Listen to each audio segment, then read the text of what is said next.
What up everyone, Martina here, and first of all I just want to wish you all a happy new year. This Christmas I got an Xbox One from Hansi, and what I want to do today is to make a controller stand for this controller. So I'm thinking of making a super clean design that looks like a triangle, and I want to try to fit two controllers in. Just a super simple triangle made out of wood, like that, and then on each side here I'll place like two blocks like so that the controller can be placed like this. I'm gonna add some acrylic glass that I'm gonna etch a pattern into in here. And of course I'm gonna add some RGB LED lights.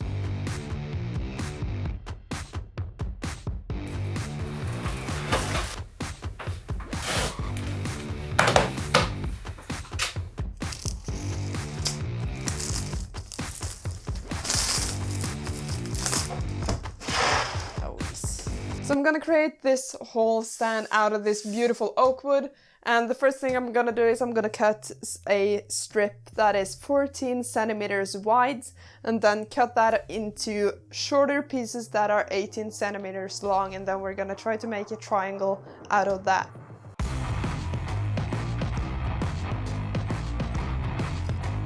To prevent any blowout from the wood and to make a cleaner cut, I'm adding this foam underneath, and then I'm gonna cut across the line with this circular saw.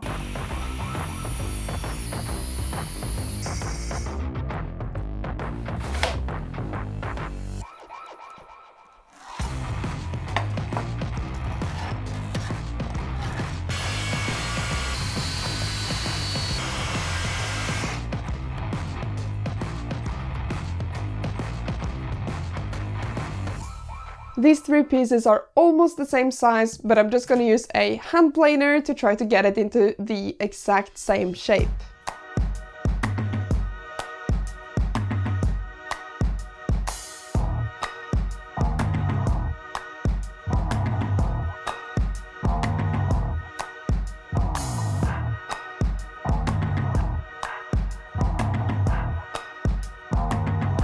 In the triangle where all the sides are equally long, when you put them together like so, all the angles are 60 degrees. But to be able to do that, I have to cut them at a 30-degree angle to be able to put it together.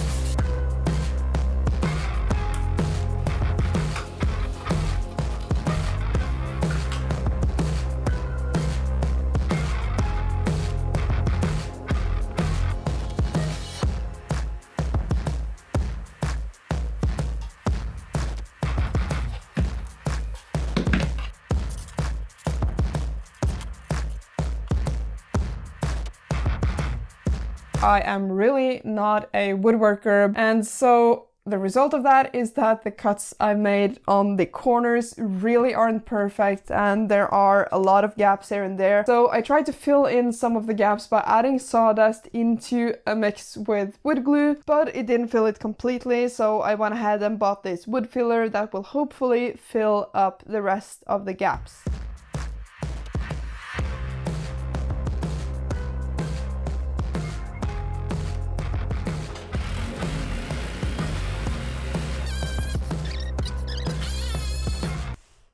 Change of plans. I was originally planning to only have 2 layers of acrylic in here, carve some patterns, smack some LEDs in it, and call it a day. But Hansi came to me and he said, why don't you split it in half and put a sheet of acrylic in there? And I thought, why not? But I gotta admit, I am terrified of cutting this thing.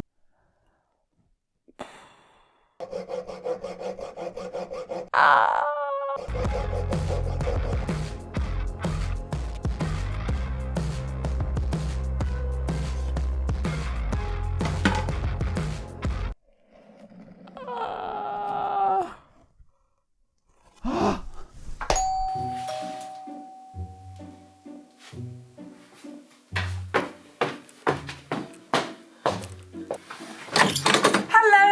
Excuse me, do you have a moment to talk about our Lord and Saviour YouTube memberships? What? Did you know that supporting your almighty creator is only a few clicks away? As it's written in the nerdy book, you will get an icon of fire right next to your name.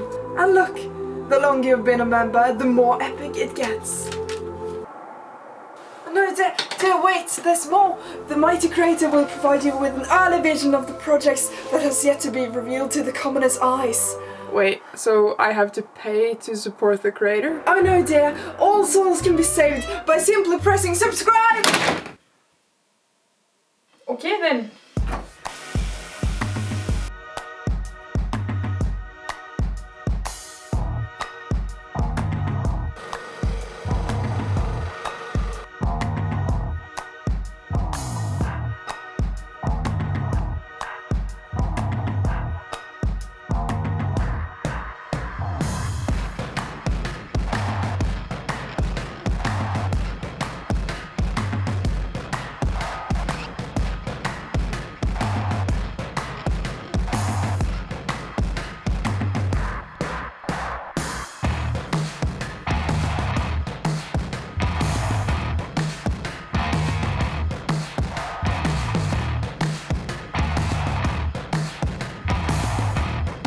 I'll get to the soldering in a minute, but for now I'm just gonna carve a little indent on the underside here because we're gonna fit a LED controller and a couple of wires. It doesn't take a lot of space, but I really want it to sit flush.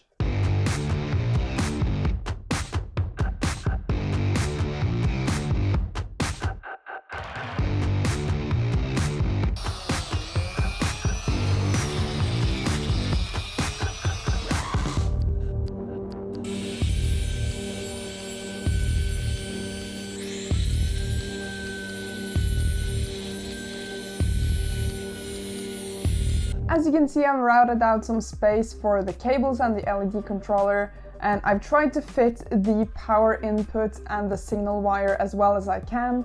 Now, to light everything up, I'm going to use this RGB LED strip, and I think this is 120 LEDs per meter, so it is a bit brighter. And to power the LEDs and control the lights, I'm using a LED controller that comes with a remote control to switch the colors. And to easily connect everything together, I'm using a X connector as well as some RGB cables to make everything as clean as possible.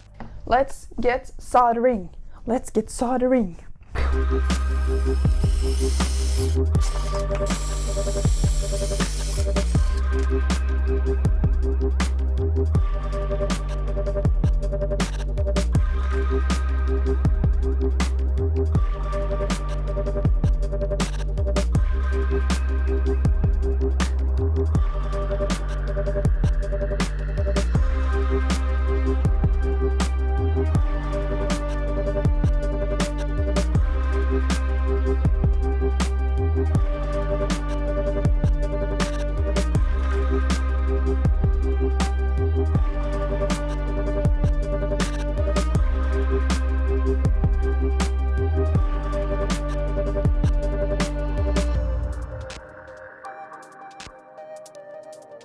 I always do a test run before I mount anything into the stuff I make.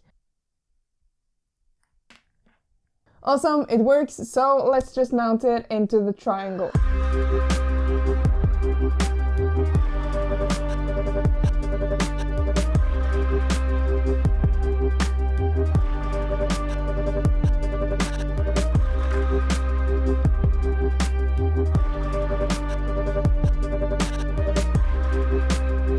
Epoxy time! So this epoxy has to be mixed with a 1:1 ratio, and luckily these cups have a mark at the top, so I'm just gonna use that.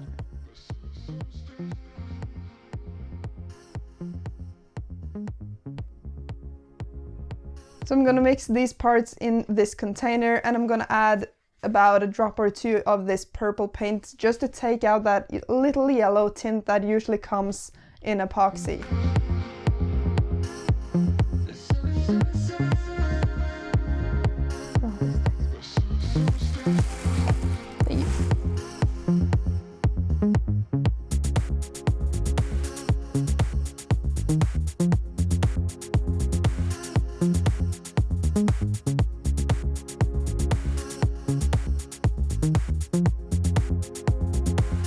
epoxy disappointment.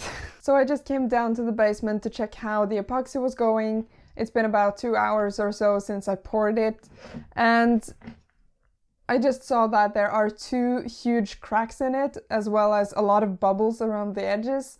I have experienced bubbles before, but never cracks. I don't know how to fix this, so I'm just gonna take a break and try to figure something out.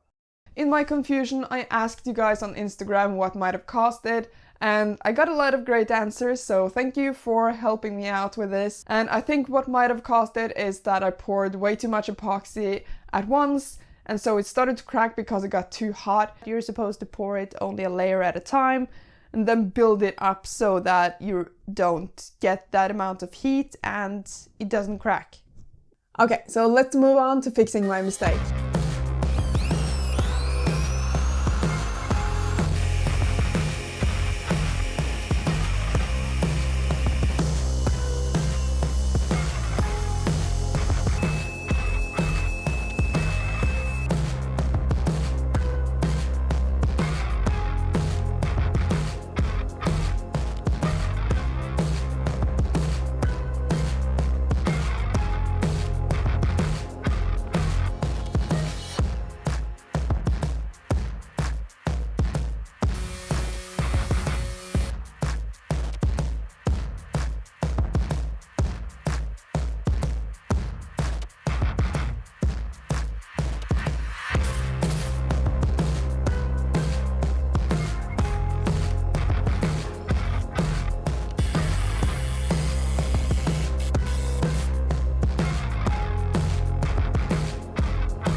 Despite the difficulties along the way, we got to the finish line, and I'm actually pretty happy with the result, all things considered. I love the weight of it, it's super heavy, and I also like the overall design. Before we roll the beauty shots, I just want to quickly thank our YouTube members and also our supporters on Patreon. You really keep us motivated, and I just can't express how grateful I am for your support. Now, if you want to support us, you can do so by clicking subscribe, and with that, there's really nothing else to say than roll the final shots.